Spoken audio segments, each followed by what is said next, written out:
Buenas tardes. Acompáñenme por favor a Génesis capítulo 48, versículo 5. Génesis 48, 5. Dice: ahora bien, los dos hijos que te nacieron aquí en Egipto, antes de que me reuniera contigo, serán considerados míos. Efraín y Manasés serán tan míos como lo son Rubén y Simeón. El nombre del tema es Jacob adopta a los hijos de José. Y bueno, vamos a terminar el capítulo 47 y el 48. Ya estamos muy cerca del final del libro de Génesis. Y hoy vamos a enfocarnos en entender lo que sucede cuando Jacob adopta a los dos hijos de José. ¿Por qué los adopta? ¿Por qué agrega 2 tribus más a las 12 de Israel, verdad? 14 tribus. Entonces, lo que vimos en la clase pasada, el miércoles pasado, fue la forma en la que José manejó la crisis, ¿verdad? El hambre y la violencia que se generó en el pueblo cuando escaseó la comida, y la manera en que manejó el conflicto, ¿verdad? Cómo les ayudó, pero siempre considerando que hubiera una relación ganar-ganar. Nunca les regaló nada, sino que los apoyó, pero ellos tenían que pagar un precio, ¿verdad? Y todo Egipto terminó siendo siervo o esclavo de Faraón, excepto los sacerdotes, porque sus tierras no tuvieron que ser vendidas porque ellos recibían ración de Faraón, ¿verdad? Y habíamos visto también que José se había hecho cargo de toda su familia durante los 5 años restantes de hambre, después de que Jacob y su familia llegaron a Egipto. Y bueno, Dios había dicho, o le había dicho a Jacob, que los iba a prosperar en Egipto, ¿verdad? Cuando Jacob decide abandonar Canaán y irse a vivir con José, vimos que había consultado Jacob a Dios, ¿verdad? Y Dios le había dicho lo siguiente. Vamos a Génesis 46, 3 al 4. Dice: yo soy Dios, el Dios de tu padre. Le dijo: no tengas temor de ir a Egipto, porque allí haré de ti una gran nación. Yo te acompañaré a Egipto y yo mismo haré que vuelvas. Además, cuando mueras, será José quien te cierre los ojos. Pues habíamos visto esta promesa, pero cuando llegaron allá estaban pendientes 5 años de hambre, ¿verdad? Sin embargo, vimos que Dios, por medio de José, lo sustentó. Y vamos a ver lo que dice Génesis 47, 27 al 28, porque nos da un testimonio de cómo fueron prosperados en la tierra de Egipto a pesar del periodo de hambre que pasaron ahí. Dice Génesis 47, 27 y 28, los israelitas se asentaron en Egipto, en la región de Gosén. Allí adquirieron propiedades, prosperaron y llegaron a ser muy numerosos. Jacob residió 17 años en Egipto y llegó a vivir un total de 147 años. Entonces, crecieron y prosperaron, ¿verdad? Jacob, antes de morir, pudo ver que Dios cumplió en parte la promesa, porque faltaba más, ¿verdad? Lo que iba a suceder después de muerto, que regresaría a Canaán, ¿verdad? Que José sería quien le cerraría los ojos. Entonces, nos empieza a relatar los últimos momentos de la vida de Jacob. Y nos dice que cuando ya estaba cerca de morir, manda a llamar a José para que le prometa algo. Vamos a Génesis 47, 29 al 31. Dice: cuando Israel estaba a punto de morir, mandó llamar a su hijo José y le dijo: si de veras me quieres, pon tu mano debajo de mi muslo y prométeme amor y lealtad. Por favor, no me entierres en Egipto. Cuando vaya a descansar junto a mis antepasados, sácame de Egipto y entiérrame en el sepulcro de ellos. Haré lo que me pides, contestó José. Júramelo, insistió su padre. José se lo juró e Israel se reclinó sobre la cabecera de la cama. Entonces, cuando nos dice que estuvo a punto de morir, todavía no está a punto de morir. Todavía le falta un poco más. Pero lo que nos está diciendo es que está cerca su muerte. Y Jacob sabe que su muerte está cerca. No es inminente todavía. Vamos a ver un poco más adelante cuando ya era inminente. Pero se acuerda de la promesa de Dios, ¿verdad? Que Dios lo haría volver a Canaán. Y Jacob entendía que muerto, ¿verdad? Muerto tendría que regresar a Canaán. Y Dios le había dicho también que José le cerraría los ojos. Es decir, José estaría presente cuando Jacob muriera. Eso indica entonces que si manda llamar a José, de quien está seguro que va a estar cuando él muera, y además tiene los medios, ¿verdad?, para poder llevarlo hasta Canaán, le pide que jure que no lo va a dejar en Egipto, sino que va a cumplir lo que Dios dijo, que regresaría a Canaán. Ahora, cuando dice que pide que ponga su mano debajo de su muslo, eso es lo mismo que Abraham le había pedido a su siervo Eliezer, ¿verdad? Cuando lo mandó a buscar esposa para Isaac, que jurara poniendo la mano debajo del muslo. Y vimos que, según las costumbres y el original, se podía interpretar de otra manera también, ¿verdad? Pero bueno, cuando dice, por favor, no me entierres en Egipto, dice, cuando vaya a descansar junto a mis antepasados, sácame de Egipto y entiérrame en el sepulcro de ellos. Cuando hable de ellos en plural, está diciendo que quiere que lo vayan a enterrar junto con Abraham y con Sara, ¿verdad? Que también ahí habían puesto a Lea. Entonces, Dios le dijo a Jacob que él regresaría a Canaán. Y Jacob se está asegurando de que por medio de José se cumpla lo que Dios había dicho. Fíjate bien, Jacob entiende que Dios le dijo, y Dios no miente, ¿verdad? Dios le está diciendo, vas a regresar. Pero Jacob entiende que tiene que haber medios humanos, ¿verdad? Y Jacob se asegura que José le jure que va a cumplir con lo que Dios le había dicho, ¿verdad? Que regresara a Canaán y que fuese sepultado allá.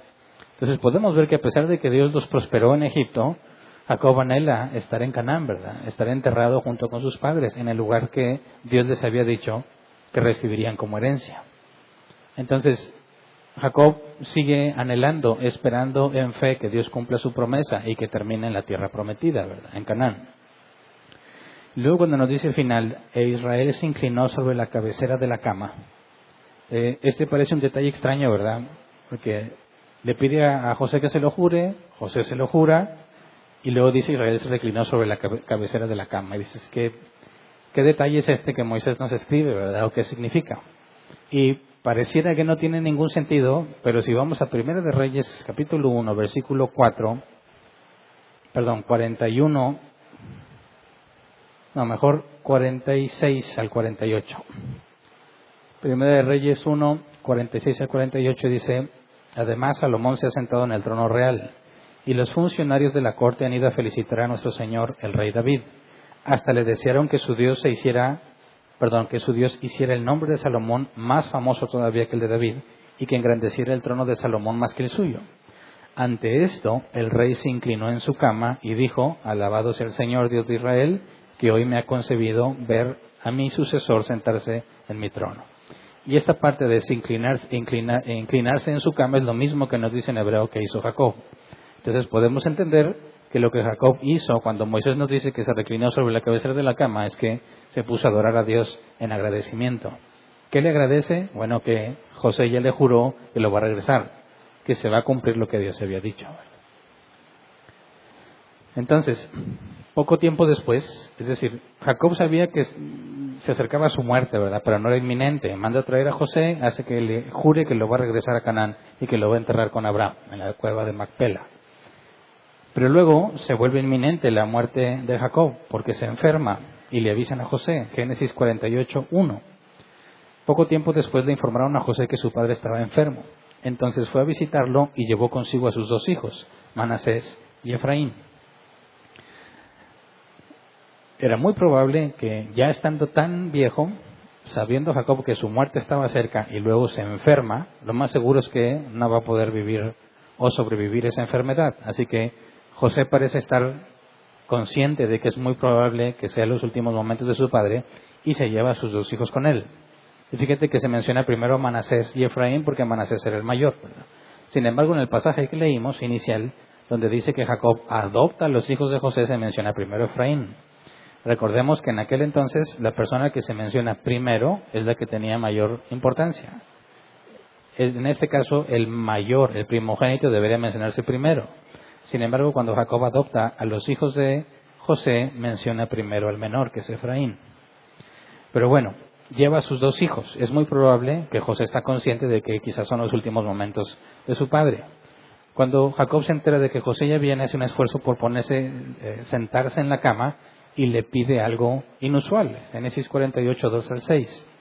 Dice, cuando le avisaron a Jacob que su hijo venía a verlo, hizo un esfuerzo, se sentó en la cama y le dijo a José, el Dios Todopoderoso se me apareció en luz, en la tierra de Canaán, y me bendijo con esta promesa, te haré fecundo, te multiplicaré y haré que tus descendientes formen una comunidad de naciones. Además a tu descendencia le daré esta tierra como posesión perpetua.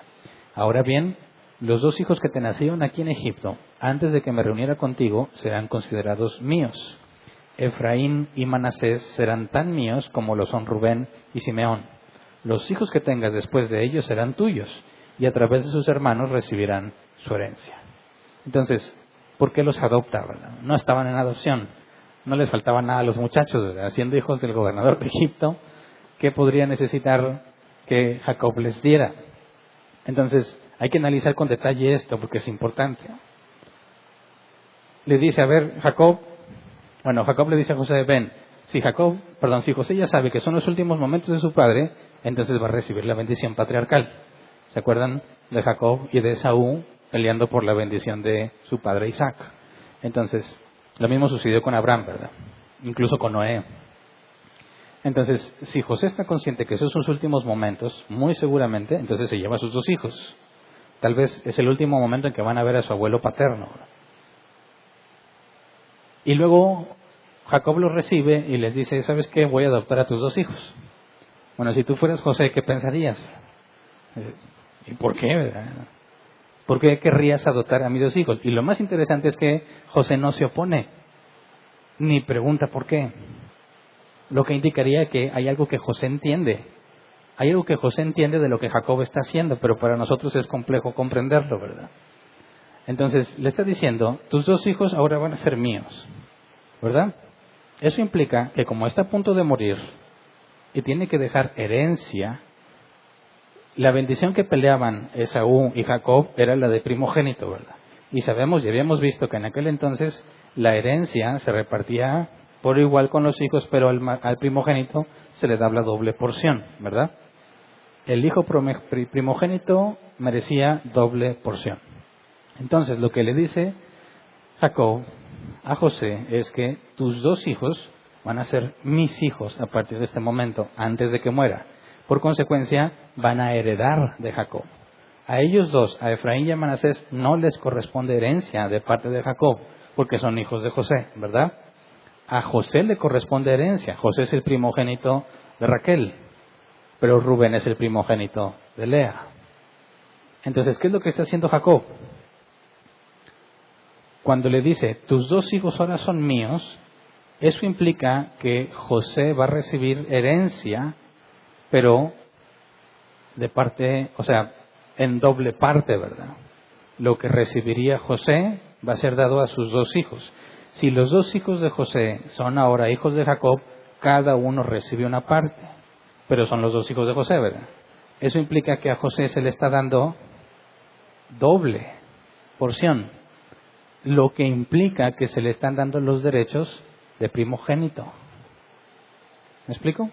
¿Qué le está comunicando aquí Jacob a José? Al decir, tus 2 hijos ahora son míos y cada uno recibe herencia, José está diciendo, yo estoy recibiendo doble porción, ¿verdad? En lugar de recibir herencia, José directamente a cada uno de sus hijos les da una porción, por consecuencia tiene 2 porciones. Pero el primogénito debe ser Rubén, ¿verdad?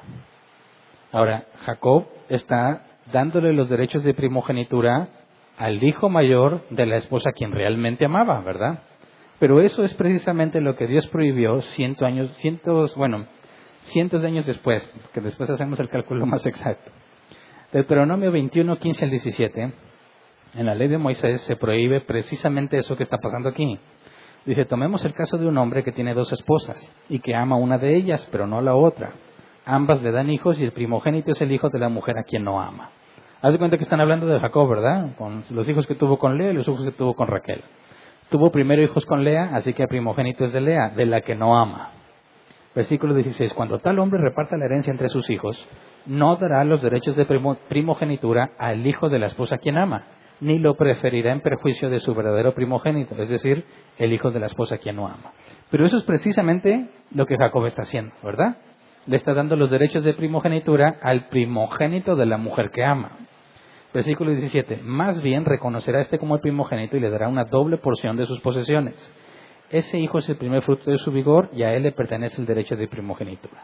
Es decir, según Dios, le corresponde la doble porción a Rubén, no a José. Sin embargo, Jacob le está dando la doble porción a José. Ahora, la pregunta es, ¿está obrando injustamente Jacob? Podrías decir, esa ley todavía no existía, ¿verdad? Pero esta ley, al momento que se implementa, no significa que siempre fue permitido, ¿verdad? Es decir, antes de que se dijera no matarás, que en realidad es no asesinarás, antes de que se promulgara en el monte Sinaí, antes sí podías asesinar, pues claro que no. Entonces, ¿está Jacob obrando injustamente? La respuesta es no. ¿Por qué? Porque resulta, fíjate bien, ya tenemos una experiencia similar. ¿Por qué Esaú no recibió la primogenitura? Porque la vendió, ¿verdad? Así que había situaciones en las que una persona podía perder su primogenitura. Vamos a 1 de Crónicas, capítulo 5, versículo 1 y 2, donde nos aclara lo que está sucediendo aquí. Dice, los hijos de Rubén, primogénito de Israel, porque él era el primogénito, mas como violó el hecho de su padre, sus derechos de primogenitura fueron dados a los hijos de José, hijos de Israel, y no fue contado por primogénito. Bien que Judá llegó a ser el mayor sobre sus hermanos y el príncipe de ellos, mas el derecho de primogenitura fue de José. Entonces, Jacob no está obrando injustamente, sino que debido a lo que Rubén hizo, acostarse con una de las concubinas de su padre, perdió los derechos de primogenitura, al igual que cuando Esaú, que cambió su primogenitura por un plato de lentejas, perdió sus derechos. Entonces, ojo, Jacob no está en contra de la justicia divina, sino que lo que Rubén hizo le costó los derechos de primogenitura. Y lo que nos aclaran en 1 de Crónicas es que el derecho pasó a José, pero también nos dice, bien que Judá llegó a ser el mayor sobre sus hermanos, ¿verdad? Ahora, eso es lo que le correspondía al mayor, al primogénito. Así que a José se le dio los beneficios de la primogenitura, pero quien realmente se comportaba como primogénito era Judá. ¿Qué significa eso? Bueno, que Jacob, en cuanto a lo material y a los derechos de primogenitura, se los da a José, pero la promesa que Dios le hizo a Abraham de que en su descendencia serían benditas todas las naciones de la tierra, esa promesa ¿a quién pasó? A Judá. ¿Por qué? Porque de Judá viene el Cristo. Entonces fíjate lo que hizo Dios. Dios eligió a Judá para continuar con la promesa, pero Jacob le da los beneficios de primogenitura a José, al darle una doble porción. Entonces aquí hubo algo extraño, ¿verdad? Porque Judá no era el mayor. O era Rubén o era José. Ok, por lo que hizo Rubén pierde sus derechos, pero no recibió la promesa que se le hizo a Abraham. José recibe los beneficios de la primogenitura, pero no la promesa que se le hizo a Abraham. Dios se la da a Judá. Precisamente a Fares, hijo que tuvo con su nuera Tamar, pensando que era una prostituta, ¿verdad? Entonces, ahora dices, bueno, pero tenía que adoptarlos. No le pudo haber dicho, ten doble porción y ya. ¿Para qué los adopta, verdad? ¿Y por qué José no se opone? A ver, si José entiende que le está dando doble porción y que lo está nombrando primogénito, aún así eso no tiene nada que ver con que los adopte, ¿verdad? Porque Jacob recibió los derechos de la primogenitura y bueno, todavía no tenía hijos, ¿verdad? Pero no tenía nada que ver con la adopción. Entonces, ¿qué es lo que está pasando aquí? Bueno, hay que considerar un poco con más detalle. Al momento en que Jacob adopta a estos dos hijos de José, ¿qué implica para ellos? Imagínate que eres uno de los hijos de José y te dice tu papá José, vamos a visitar a tu abuelo. ¿Cómo cuántos años tenían los hijos de José aquí? Tenían alrededor de 20 años. ¿Por qué? Porque se nos dice que Jacob vivió 17 años más y cuando llegó faltaban 5 de hambre, ¿verdad? Entonces 17 más 5 ya te pasaste de los 20, 22. Y los hijos de José nacieron en los años de abundancia. Entonces tienen más de 20 años, ¿verdad? Ahora imagínate que eres uno de los dos, Efraín o Manasés, y te dice tu papá, vamos a casa de tu abuelo porque a lo mejor es la última vez que lo vas a ver. Ahora ellos saben que van a casa del abuelo pobre, ¿verdad? Porque tienen un abuelo rico. ¿Cuál es el abuelo rico?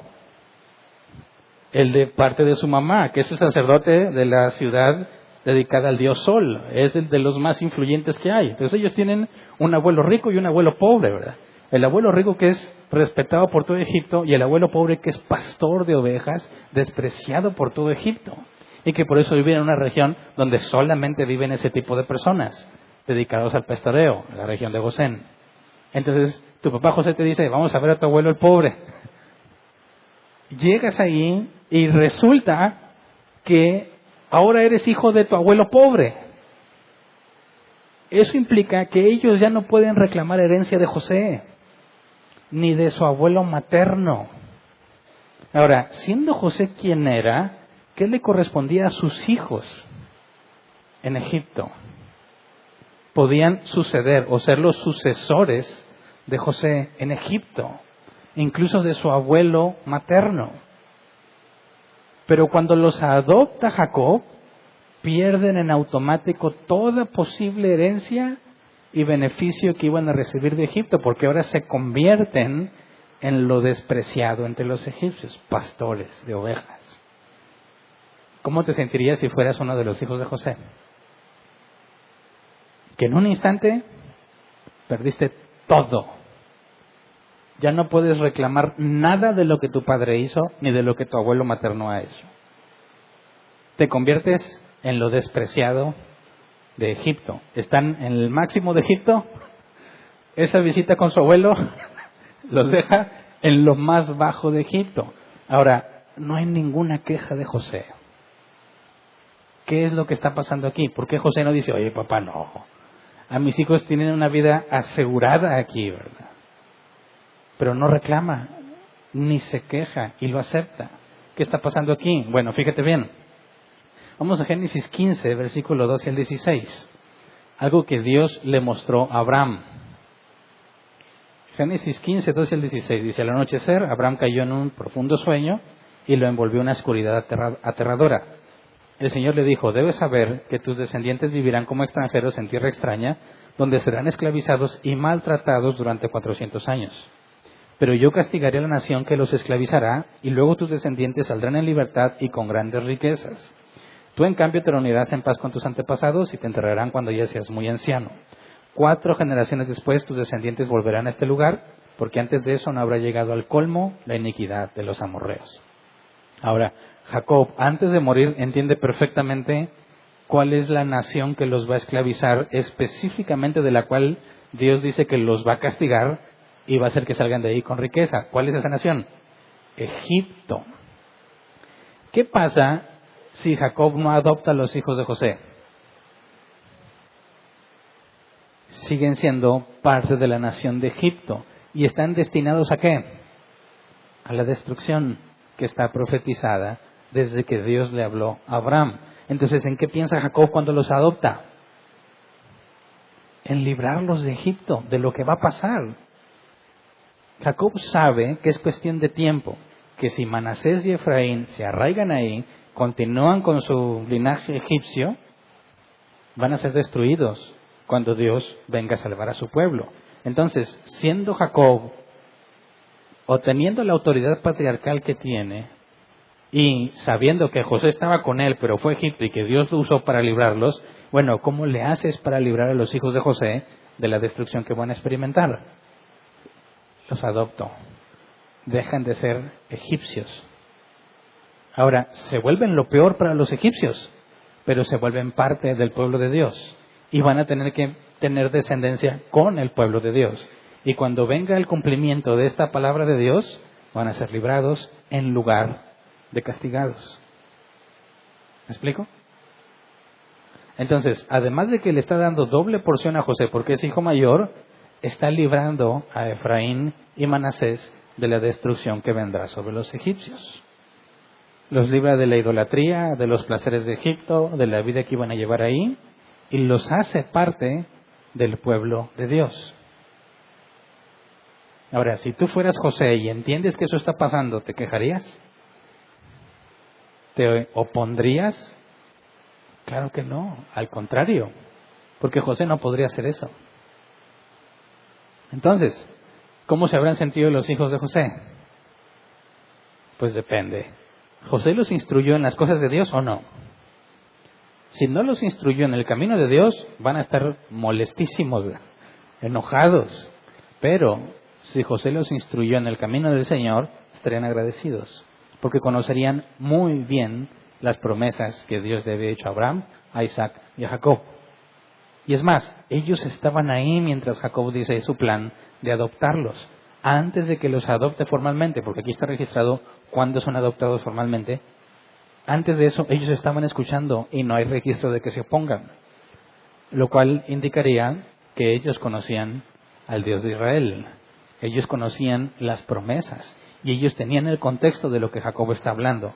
Entenderían por qué la necesidad de adoptarlos y librarlos de lo que vendría a Egipto. Luego dice el versículo 7, Génesis 48, 7. Cuando yo regresaba de Padán Aram, tu madre murió cerca de Efrata, en tierra de Canaán, y allí la sepulté junto al camino de Efrata, es decir, Belén. Fíjate cómo se acuerda todavía del amor de su vida, ¿verdad? Hace mucho se murió. Pero ahora que está dándole la doble porción a José como primogénito, estuve leyendo algunos diccionarios que dicen que para una mamá que su hijo se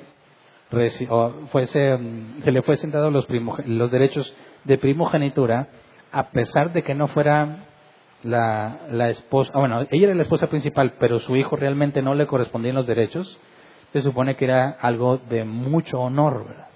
Entonces, una manera de honrar a Raquel también era dándole los derechos de primogenitura a José.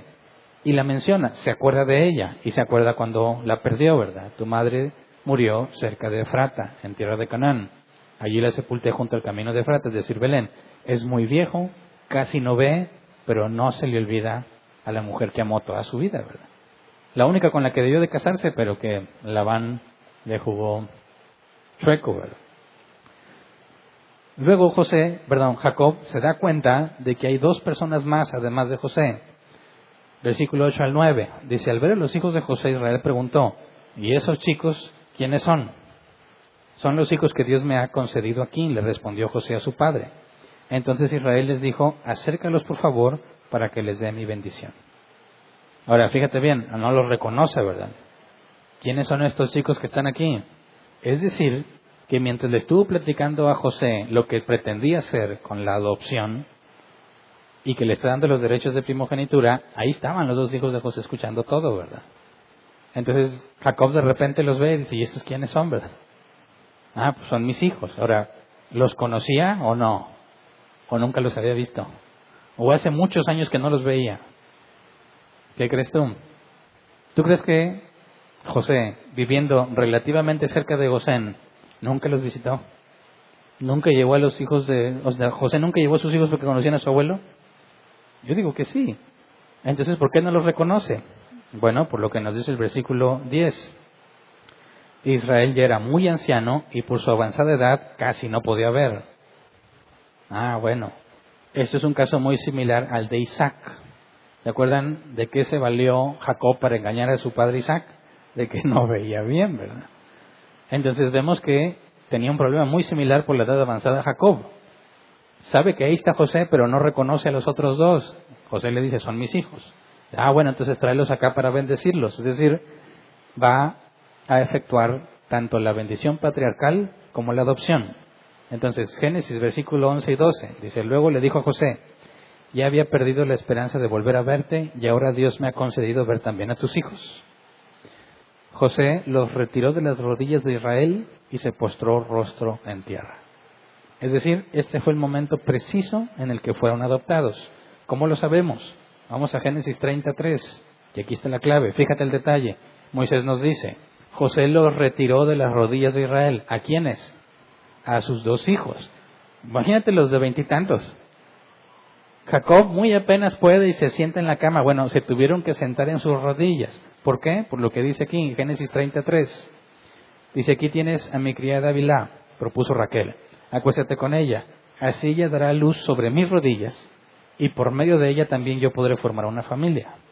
Bueno, resulta que sentar a un bebé o a un niño en tus rodillas era el proceso formal de adopción.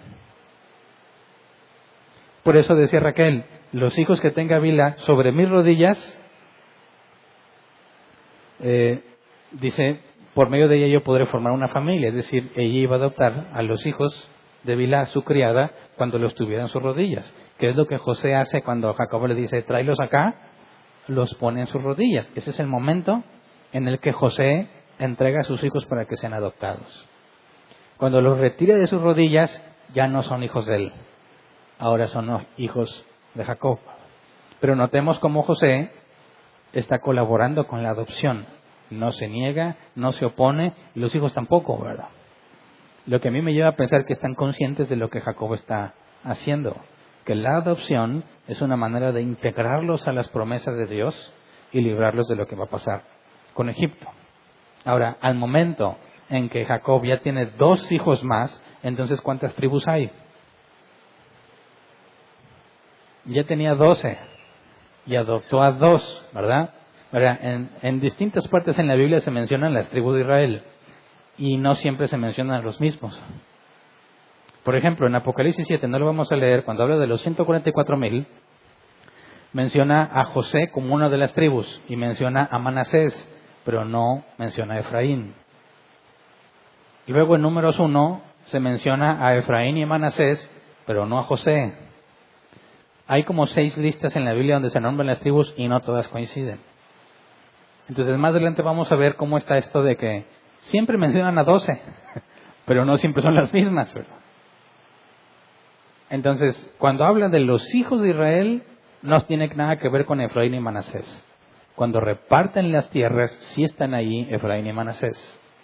No está incluido José ni Leví. Leví no podía tener tierra, ¿verdad? Entonces, más adelante vamos a ver en cada lista las posibles razones de por qué unos son mencionados y otros no. Bueno, entonces, en este momento ya son hijos de José, ya tienen derecho a la herencia, que quizás Jacob no les va a entregar mucho ahí, pero la esperanza está en cuando Dios les entregue la tierra. Es decir, la herencia que recibirán es principalmente viendo hacia la tierra prometida. Porque a estos 2 muchachos no les falta nada, ¿verdad? Son de los más ricos en todo Egipto. Después de eso, dado que ahora son hijos de Jacob, José se dispone a recibir la bendición patriarcal, incluyendo a sus 2 hijos, que ahora serían sus hermanos, ¿verdad? Génesis 48, 12 al 16, dice, José los retiró de las rodillas de Israel y se postró rostro en tierra. Luego tomó a sus 2 hijos, a Efraín con la derecha y a Manasés con la izquierda, y se los presentó a su padre. De esta manera Efraín quedó a la izquierda de Israel y Manasés a su derecha. Pero Israel, al extender las manos, las entrecruzó y puso su derecha sobre la cabeza de Efraín, aunque era el menor, y su izquierda sobre la cabeza de Manasés, aunque era el mayor. Y les bendijo con estas palabras: que el Dios en cuya presencia caminaron mis padres, Abraham e Isaac, el Dios que me ha guiado desde el día en que nací hasta hoy, el ángel que me ha rescatado de todo mal, bendiga a estos jóvenes, que por medio de ellos sea recordado mi nombre y el de mis padres, Abraham e Isaac, que crezcan y se multipliquen sobre la tierra. Ahora, cuando dice que cruzó las manos, tendríamos que recordar que en aquel entonces, cuando alguien está a su diestra, es el más importante, ¿verdad? Y a su siniestra era menos importante. Pues a la hora de dar una bendición con la mano derecha, correspondería al principal entre los bendecidos, que debería ser Manasés. Pero lo que hizo Jacob es que invierte las manos, indicando que pasaría lo mismo que pasó con él, que el mayor serviría al menor. ¿Cómo sabía esto Jacob? Ya habíamos analizado desde el caso de Noé cuando maldice a Cam, ¿verdad? Que cuando los patriarcas morían, Dios les permitía profetizar. Dios les mostraba cosas a ellos y ellos las profetizaban a sus hijos. Entonces, lo que está pasando aquí es que intencionalmente, dado que Jacob entiende de parte de Dios que el mayor servirá al menor, cruza las manos. Ahora, cuando nos dice aquí que Jacob habla del ángel que me ha rescatado de todo mal, ¿quién es ese ángel? Bueno, el que se le apareció en luz, que luego puso por nombre Betel a ese lugar. Era un ángel, él vio a alguien, pero nosotros sabemos quién es ese alguien. ¿De quién está hablando aquí? De Jesús. Entonces, la bendición patriarcal dice, el ángel que me ha rescatado de todo mal, habla de Dios y del ángel, del Padre y del Hijo, ¿verdad? Luego, cuando José se da cuenta que Jacob cruza las manos y bendice al menor como si fuera el mayor, se molesta. Génesis 48, 17 al 19. A José no le agradó ver que su padre pusiera su mano derecha sobre la cabeza de Efraín. Así que tomando la mano de su padre, la pasó de la cabeza de Efraín a la de Manasés, mientras le reclamaba: así no, padre mío, pon tu mano derecha sobre la cabeza de este, que es el primogénito. Pero su padre se resistió y le contestó: ya lo sé, hijo, ya lo sé. También él gestará a un pueblo y llegará a ser importante, pero su hermano menor será aún más importante y su descendencia dará origen a muchas naciones. Así que no es un error, no se confundió por la vejez, sino que fue lo que Dios le mostró a Jacob, ¿verdad? Entonces, pues imagínate cómo fue este momento para Manasés, que en un breve momento del tiempo ya no es egipcio, ya no tiene nada de lo que tenía, ni siquiera la primogenitura. Pues no sé qué tan sencillo habrá sido. Porque en aquel entonces era muy importante los derechos de primogenitura. Y eso explica por qué la molestia de José, ¿verdad? No, este es el mayor. Bueno, no se nos dice que José cometiese el mismo error de Isaac al tener un favorito, ¿verdad? No se nos dice que Manasés fuese el favorito, solamente que está tratando de respetar el orden de quién es el primogénito. Pero Jacob le dice que eso es lo que Dios está mostrando, ¿verdad? Entonces, después de eso, Jacob establece una fórmula para pedir una bendición de Dios. Versículo 20. Dice que el día Jacob los bendijo así: esta será la bendición que en Israel se habrá de pronunciar, que Dios cuide de ti como cuidó de Efraín y de Manasés.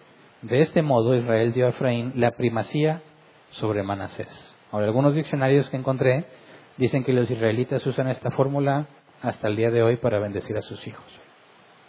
Entonces, con esto que está pasando, y también imagínate qué onda con Manasés, que Jacob se asegura que todos siempre se enteren que Efraín iba a ser mayor que él, ¿verdad? Porque lo deja establecido como una fórmula para bendecir, ¿verdad? Todos los que quisieran bendecir a sus hijos tendrían que decir así: que Dios cuide de ti como cuidó de Efraín y de Manasés. Esa es la forma en que los padres deberían bendecir a sus hijos. Entonces lo deja, digamos, ya fijo para toda su descendencia, que se recuerde siempre que Dios eligió a Efraín por encima de Manasés. Y finalmente, Jacob le hereda a José la tierra que compró en Siquén. Dice versículos 21 y 22. Finalmente, Israel le dijo a José: yo estoy a punto de morir, pero Dios estará con ustedes y los hará volver a la tierra de sus antepasados. Y a ti, que estás por encima de tus hermanos, te doy Siquén, tierra que, luchando a brazo partido, arrebaté a los amorreos. Entonces le recuerda primero lo que Dios había dicho, ¿verdad? Dios va a cumplir su promesa. Dios los hará volver a Canaán, aunque no se especifica cuándo, ¿verdad? Pero le dice: tú que estás por encima de tus hermanos. ¿A qué se refiere? ¿A que es gobernador de Egipto? No, a que le acaba de dar los derechos de primogenitura, ¿verdad? Ahora él es mayor a sus hermanos, por eso está encima de ellos. Y le da la tierra de Siquén. Ahora se acuerdan de lo que pasó en Siquén, ¿verdad? Cuando Dina fue violada.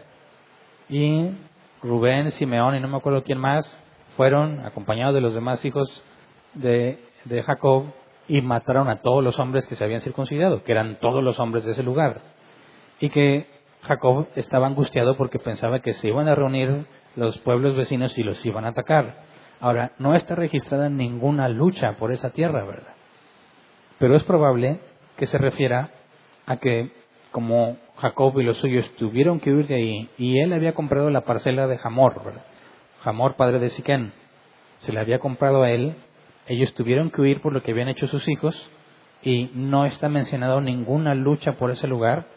Es probable que se refiera a que cuando trataron de recuperar ese lugar, tuvieron que luchar por que se los dieran, ¿verdad? Pero no está registrado en la Escritura. Entonces,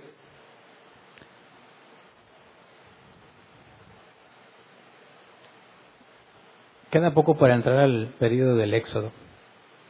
Y las cosas ahora están establecidas.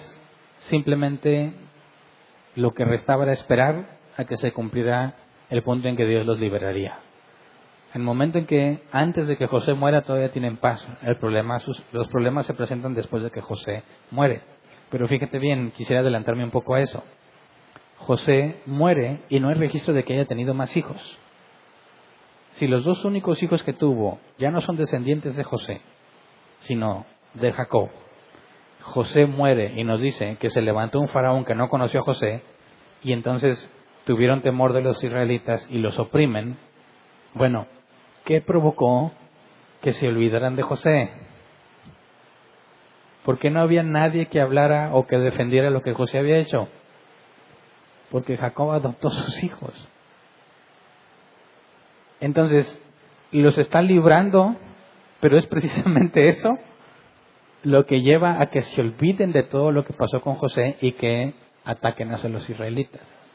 Entonces vemos cómo a simple vista las cosas que haces en un momento del tiempo, pensando que es lo mejor que puedes hacer, traen consecuencias más adelante que no necesariamente obran para bien, pero conforme al plan de Dios, ¿verdad?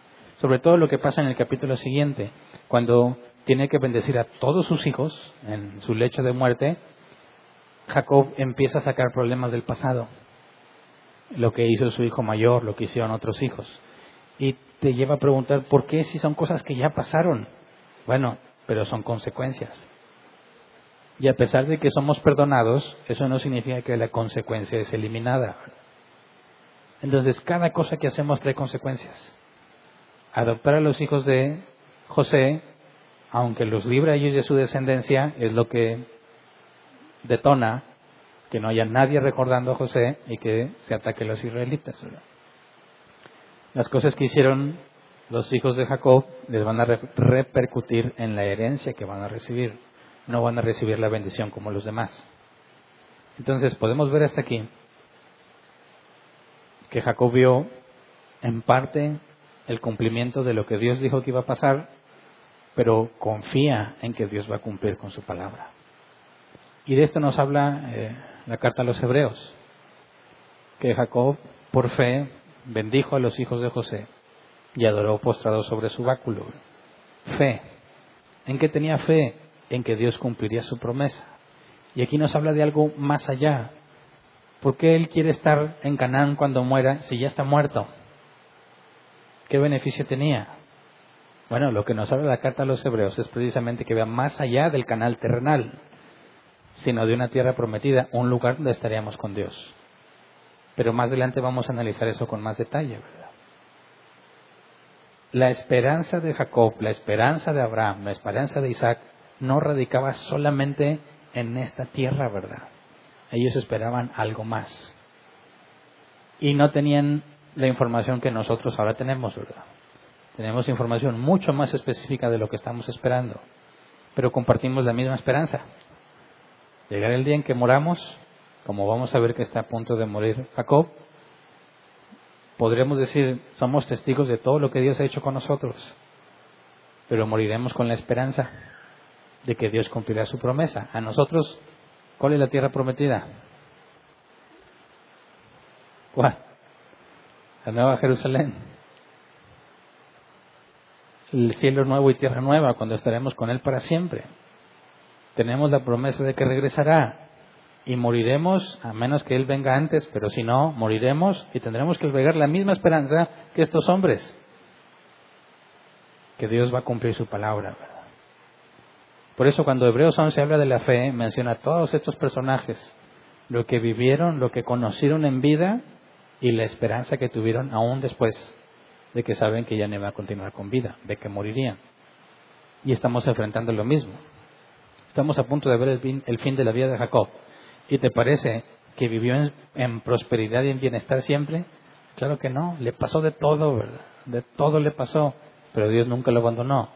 Y fíjate cómo en su vejez dice, y se acuerda de todo lo que Dios hizo con él, de cómo lo acompañó y lo defendió siempre. Y fíjate la importancia que se ha perdido en nuestros tiempos, ¿verdad? Pero ¿qué se ganaba con que los hijos, incluso nietos, estuvieran en los últimos momentos de vida de su abuelo? ¿Qué es lo que siempre pasaba antes de morir? la bendición patriarcal. Mencionar a Dios, recordar todo lo que ha hecho y desearles que sigan en el camino de Dios y que Dios los bendiga. Y eso seguramente marcaba la vida de todos los que estaban presenciando ese momento. Porque podías ver cómo alguien podía permanecer en su fe hasta el punto de morir, hasta el final de sus días. Y eso era muy importante y sería muy importante que pudiéramos tenerlo. Ahora nosotros, no todos tenemos un linaje así de cristianos, ¿verdad? Yo soy la primera generación en mi familia. Pero a mí me gustaría mucho que Dios me concediera la oportunidad de despedirme de los míos y de desearles lo mejor y decirles hasta aquí Dios me ha ayudado y hacer un breve recordatorio de todo lo que Dios hizo en mi vida. Para que vean que si Él me pudo guardar a mí hasta el fin de mis días, también los puede guardar a ellos. Cosas como estas ya se perdieron, ¿verdad? Ya no tienen el valor que tenían antes, pero son cosas que podrían ser muy útiles, ¿verdad? Que pudiéramos tomar la misma importancia, saber que va a morir alguien y que todos tengamos que estar ahí para escuchar lo último que va a decir acerca de Dios. No de la bendición patriarcal, sino de transmitir la esperanza a los que se quedan. Fíjate bien, tenía mucha utilidad, porque aunque sabes que vas a experimentar la pérdida del ser querido, te deja con la idea de que así como Dios estuvo con él, también Dios está contigo, ¿verdad? No fue algo así repentino de que se murió y qué pasó, ni me pude despedir. No, era un momento en que se podían ver, saber que están a punto de separarse hasta que nos reencontremos de nuevo cuando Cristo nos resucite y poder escuchar lo que aprendió de parte de Dios, ¿verdad? Yo quisiera que todos tuviéramos esa oportunidad, que todos pudiéramos saber, ya me queda poco, vengan todos porque necesito hablarles de lo que Dios ha hecho y de lo que Él ha prometido. Y nosotros podríamos decir un tanto distinto a lo que Jacob dijo, ¿verdad? Nosotros podríamos decir, nos vamos a ver otra vez. Es cuestión de tiempo y nos volveremos a ver. No en estas carnes ya, ¿verdad? Si llego el fin de mis días, ya no me van a ver viejo. Me van a ver distinto, pero van a saber que soy yo. Nos vamos a reencontrar, no están solos. Qué privilegio que Dios te permite despedirte de tus seres queridos antes de morir. Qué bendición que tus seres queridos sigan el camino de Dios y que valoren lo que les vas a decir, porque reconocen que has caminado con Dios toda tu vida. Entonces, estamos cerca de los últimos momentos de Jacob. Todavía falta que diga la bendición al resto de sus hijos. Pero hasta aquí podemos ver que no importa cuántas cosas pasaron, cuántos problemas tuvieron en su familia, cuán difícil fue las situaciones que llegaron a experimentar, Dios nunca los abandonó, ¿verdad? Así que Jacob adopta a los hijos de José, los libra del destino que experimentarían en Egipto, los hace parte de la herencia que Dios les ha dado y se asegura que a pesar de que José siga en Egipto, sus hijos ya no pueden estar ahí, tendrían que irse a Gosén y empezar a tener una forma de vida totalmente distinta de la que vivían, ¿vale? Así que hasta aquí le dejamos hoy. Vamos a ponernos de pie y vamos a orar.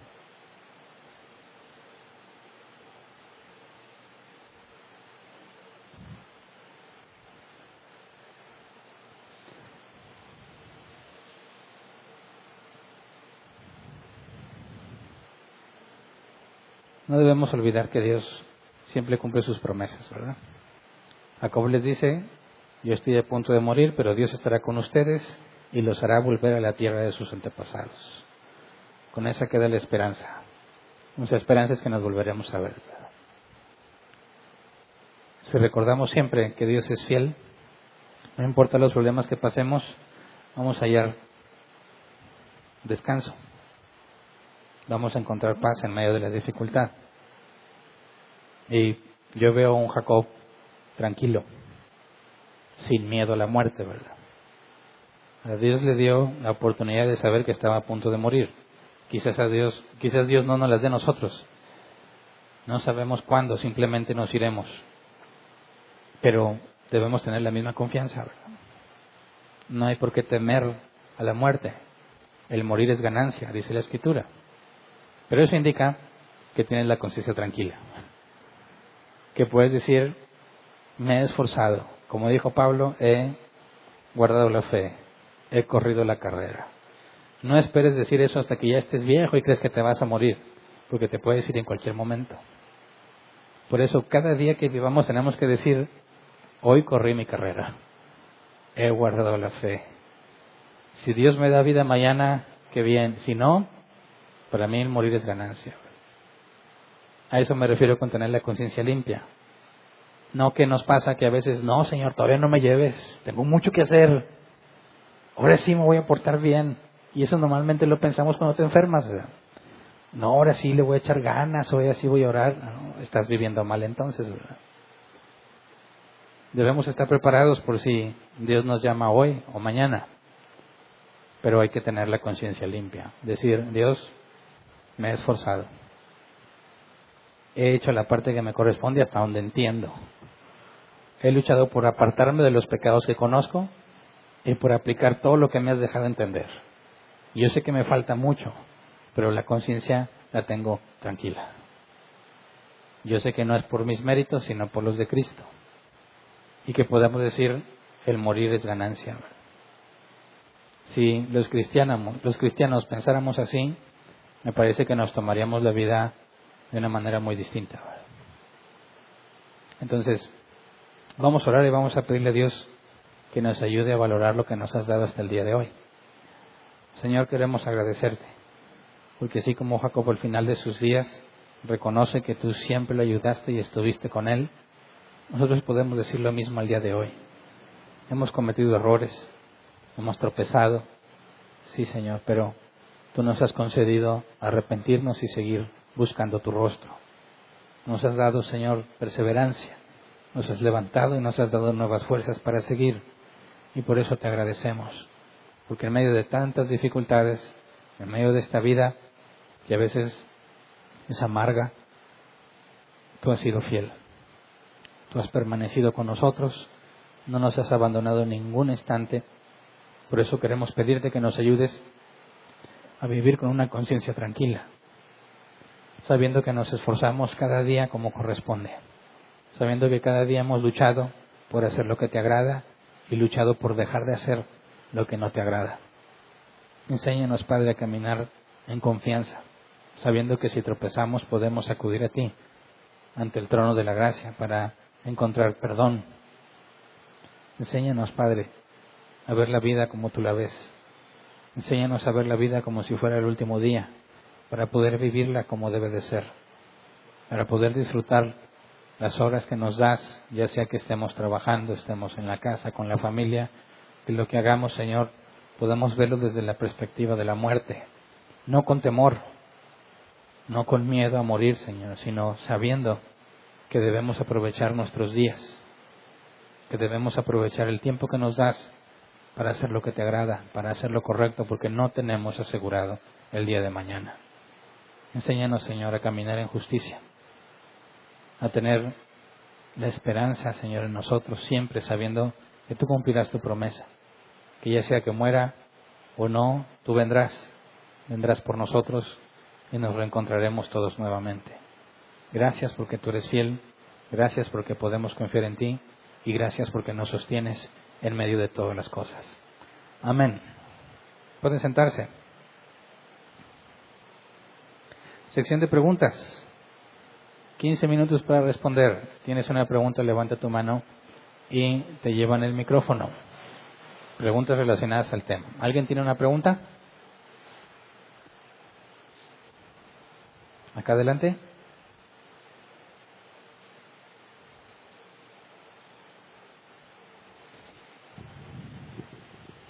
Sí. Buenas noches. Buenas noches. Pastor, en el versículo 12 del capítulo 48 dice, entonces José lo sacó de entre sus rodillas y se inclinó a tierra. Cuando dice sus rodillas se refiere a las rodillas de Jacob. ¿verdad? Sí. Bueno, y esta, por así decirlo, pastor, práctica, como lo entendí yo, de que fueron, por así decirlo, adoptados por Jacob, los hijos de José. ¿Se puede pensar, pastor, que en aquel tiempo el En este caso el abuelo tenía esa potestad o esa autoridad de decirle a su hijo, a ver, voy a adoptar a tus hijos, te parezca, no te parezca, vengan para acá. Por ejemplo, que tú le dijeras a él que él ya estuviera grande y tuviera sus hijos, a ver, Dale, ven para acá, ahora tus hijos ya no van a ser tuyos, ahora van a ser míos. Se puede pensar que en aquella cultura, en aquella sociedad, era algo hasta cierto punto común eso. Bueno, lo que sabemos es que el patriarca tenía máxima autoridad, ¿verdad?, en todos sus descendientes. No está especificado, o yo no he encontrado referencia a que hasta tenga esa autoridad. Por eso el argumento que yo presento es que José está de acuerdo, ¿verdad?, porque José mismo lo hace. No se especifica que él estuviera en contra y que simplemente obedeciera, ¿verdad?, sino que él está de acuerdo en lo que está pasando, asumiendo que entiende lo que estuvimos analizando, ¿verdad?, de que serían librados de lo que sucederá con Egipto si son adoptados. Gracias. ¿Alguien más?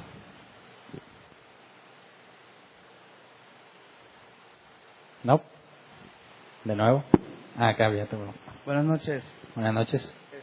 Cuando Jacob le pregunta a José, ¿y estos quiénes son? ¿Eran otros hijos de José? No, eran esos mismos dos. ¿Eran esos mismos dos? Sí, por eso dice más adelante que como ya no veía bien, José los tuvo que acercar, ¿verdad? Entonces nada más tuvo esos dos hijos. No hay otros hijos mencionados. Como quiera, Jacob dice, si tienes otros hijos serán tuyos, dice, pero su herencia será con sus hermanos. Es decir, Efraín y Manasés eran adoptados. ¿Y qué pasa si José tiene más hijos, aunque no está especificado que los haya tenido? Bueno, si hay más hijos, serán contados como descendientes de Manasés y de Efraín.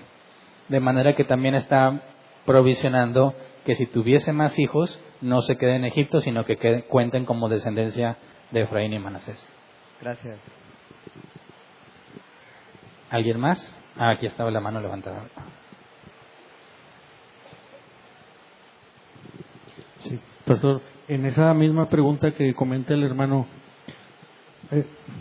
parece ser que Jacob tenía una deficiencia visual, pero luego en el versículo más adelante, cuando José le reconviene y le dice, oye papá, lo estás haciendo mal, o sea, esa deficiencia visual no necesariamente era mental, porque luego cuando José le dice, papá, lo estás haciendo mal, ¿verdad? Este es el primogénito, y Jacob le dice que ya lo sabe, o sea, que no los reconociera o que no los pudiera identificar. Me cuesta un poquito de trabajo entender, pastor, que luego cuando le dice, te estás equivocando, le dice, sí, ya lo sé, no tiene ningún problema eso. Bueno, existen dos posibilidades al menos. Número uno, que no viera de lejos, pero de cerca sí, ¿verdad? Y que sepa bien quiénes son. Y otra es que, aunque no viera de cerca, quizás muy parecido a lo que pasó con Isaac, que tuvo que oler y tentar a Jacob para ver si era Esaú. Bueno, lo que nos dice Moisés es que, y entendemos que era la costumbre en aquel entonces, que el mayor va a la derecha y el menor a la izquierda, ¿verdad? Y así es como José los acomoda. Entonces, aun si no los ve, intencionalmente hace esto. Gracias. ¿Alguien más?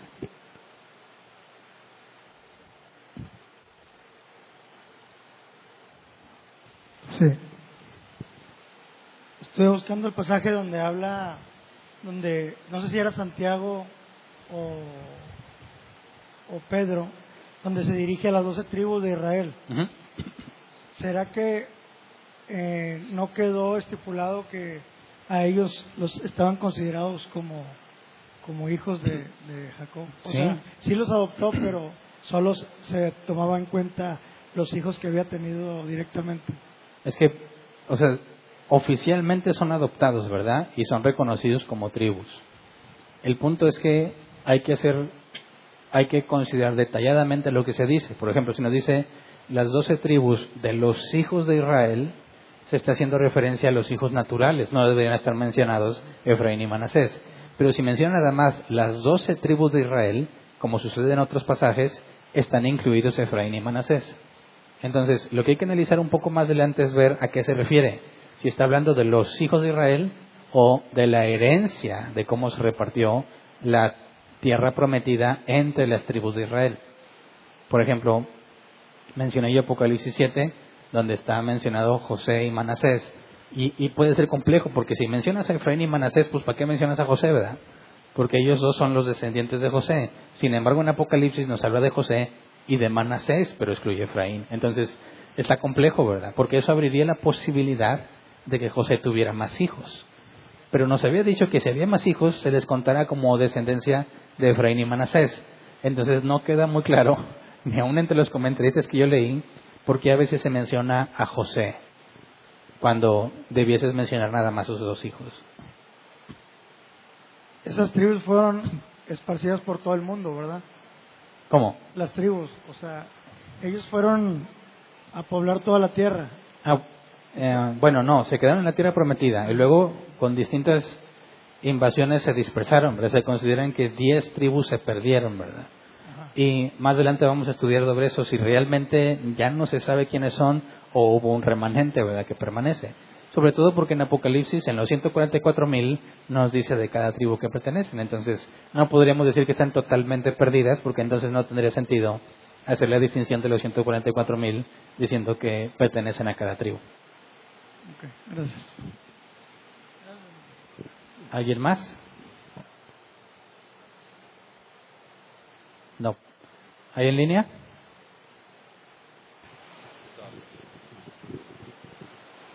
Sí, buenas noches.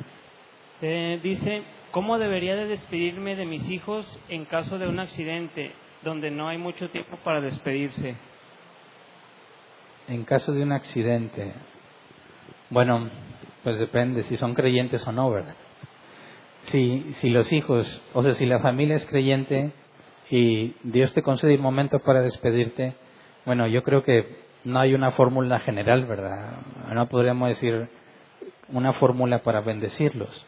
Pero dependería mucho del contexto de tu relación con tus hijos, ¿verdad? Si tú estás bien con tus hijos y no hay necesidad de saldar o ponerte a cuentas, pues simplemente yo les daría confianza, ¿verdad? Ya sea que yo soy el que está muriendo, ellos, no te preocupes, vas a ver a Dios, por así decirlo, ¿verdad?, de una manera muy distinta. Nos vamos a reencontrar, yo buscaría darle paz confiando en lo que Dios va a hacer, ya sea que yo me esté muriendo o que Él se esté muriendo. Pero si tu relación con tus hijos no es muy buena, pues yo aprovecharía para ponerme a cuentas, ¿verdad?, y pedir perdón si tengo que pedir perdón. De manera que yo ya me muero, si yo me muero por mí no es el problema es por los que se quedan y el cargo de conciencia que podían tener si no arreglamos esa situación. Entonces, no creo que haya una manera genérica o pronunciar ciertas palabras de bendición, sino tratar de dejar las cosas en paz, morir o irte con la conciencia tranquila sabiendo que hiciste lo correcto. Si no hay conflictos, pues darles esperanza, tratar de verlo como tu oportunidad de darles la bendición patriarcal, entre comillas, ¿verdad?, de dejarles la esperanza de que confíen en Dios pase lo que pase. Eso es lo que yo haría. Ok, es todo, gracias. Muy bien, entonces nos queda tiempo, pero si ya no hay preguntas, despedimos a los que nos acompañan en línea y los invitamos a que nos acompañen el próximo domingo para estudiar el tema de fundamentos y la seguridad de la salvación.